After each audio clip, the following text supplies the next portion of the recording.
Minsan pag nagluluto ako nakakainis kasi bigla-bigla mapaparami yung paglagay ko ng oil. Kaya naman napabili ako ng measure and pour oil bottle sa Shopee. 500 ml yung bottle kaya marami-rami kang malalagay na oil sa loob. Ang maganda pa sa kanya, malaki yung bunganga niya kaya hindi matatapon pag nagsalin ka.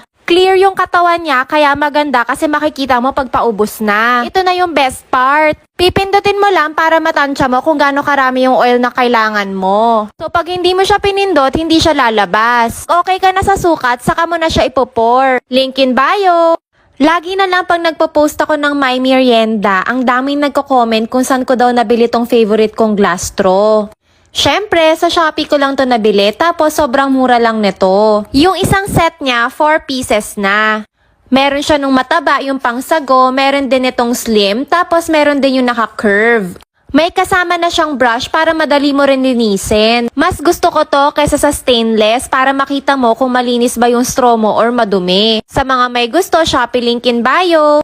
Mahilig ako magluto pero pinakaayoko talaga pag nagluluto is pag naghihiwa ng bawang. Ayoko kasi talaga na nagsistay yung amoy niya sa kamay ko. Buti na lang nabili ko tong food processor from Shopee. Gusto ko sa kanya, handy siya, saka manual siya so hindi mo kailangan saksakin or hindi mo rin kailangan maglagay ng battery. So ako, ang gusto ko yung pinong-pino yung bawang. Natanggalan ko lang ng balat tapos nilalagay ko na sa food processor. Perfect din to dalhin pag mag-outing kayo kasi nga super handy lang niya. Kung ayaw mo naman ng sobrang pino, bilisan mo na lang yung paghila-hila. Usually, pagkatapos ko siyang hiwain sa food processor, nilalagay ko lang sa bote tapos sinustore ko lang siya sa ref. Isa talaga to sa mga favorite kong kitchen tools, Shopee link in bio.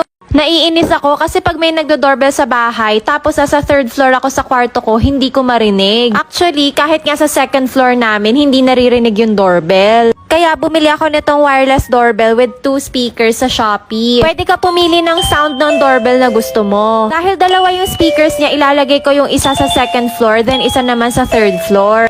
Para pag may nag-doorbell sa baba, maririnig na namin sa second floor and sa third floor. Sobrang mura lang ng bili ko dito, parang 200 plus lang. Tapos may ibang options din sila, like kung gusto mo isa lang yung speaker, isa lang yung remote, or gusto mo dalawang remote, 3 speakers, ganon. Sa mga may gusto, Shopee link in bio. Super hilig namin magpamassage dito sa bahay. Minsan, si Yaya yung nagmamassage sa amin. Minsan naman, nagbubook kami ng home service na massage.